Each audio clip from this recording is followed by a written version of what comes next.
یوم عاشورہ یعنی 10 محرم کی تاریخ کی تمام واقعات جو گزر گئے اس کے بارے میں آپ کو میں بتاتا چلوں۔ پہلا اسی دن 10 محرم کے دن ہی اللہ نے عرش بنایا، کرسی بنائے، آسمان بنایا، زمین بنائی، تارے بنائے، سورج بنائے اور چاند بنایا اور جنت بھی بنائی۔ اسی دن، اسی 10 محرم کے دن ہی اللہ نے آدم علیہ السلام کو پیدا کیا اور اسی دن آدم علیہ السلام کو جنت میں داخل کیا گیا اور اسی دن آدم علیہ السلام کی توبہ کو قبول کیا گیا۔ اسی دن حضرت ابراہیم علیہ السلام کو آگ سے نجات پائی ہے انہوں نے، اور اسی دن حضرت ادریس علیہ السلام کو مقام بلندی پر اٹھایا گیا۔ اسی دن حضرت یعقوب علیہ السلام کو کی جو تکلیف تھی اس کو رفع کی گئی، اور اسی دن یوسف علیہ السلام کو گہرے کنویں سے نکالا گیا۔ اسی دن یونس علیہ السلام کو مچھلی کے پیٹ سے باہر آئے، اور اسی دن یعقوب علیہ السلام کو کی جو بینائی تھی اس کا ضعف دور ہوا،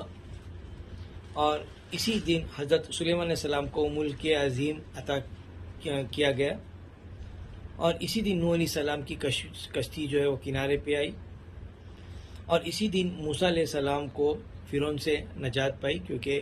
آپ ایسے جانتے ہیں کہ دریا نیل میں فرعون اپنے لشکر کے ساتھ میں غرق ہو گیا اسی نیل دریا میں۔ اسی دن عیسیٰ علیہ السلام کو بھی آسمان پہ اٹھایا گیا۔ اسی دن زمین پہ پہلی بار بارش ہوئی، اور اسی دن کا پہلا روزہ بہت مشہور تھا، اور یہ روزہ کہا جاتا ہے یہاں تک کہ رمضان کے روزے آنے سے پہلے یہ روزہ فرض ہوا کرتا تھا، ایسا کہا گیا ہے، لیکن یہ بہت ہی مشہور روزے تھے عاشورہ کا جو روزہ تھا۔ لیکن اس کو اب بعد میں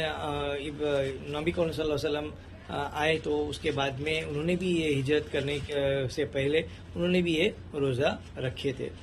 جو کہ موسیٰ علیہ السلام کے لیے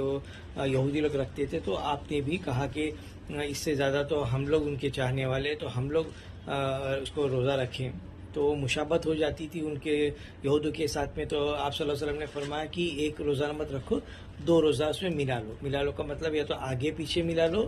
یا تو 9-10 کا رکھ لو یا 10-11 کا رکھ لو، کہ ان کے ساتھ میں مشابہت نہ ہو، اس کے لیے۔ امید آپ کو چیزیں سمجھ میں آئی۔ الحمدللہ رب العالمین۔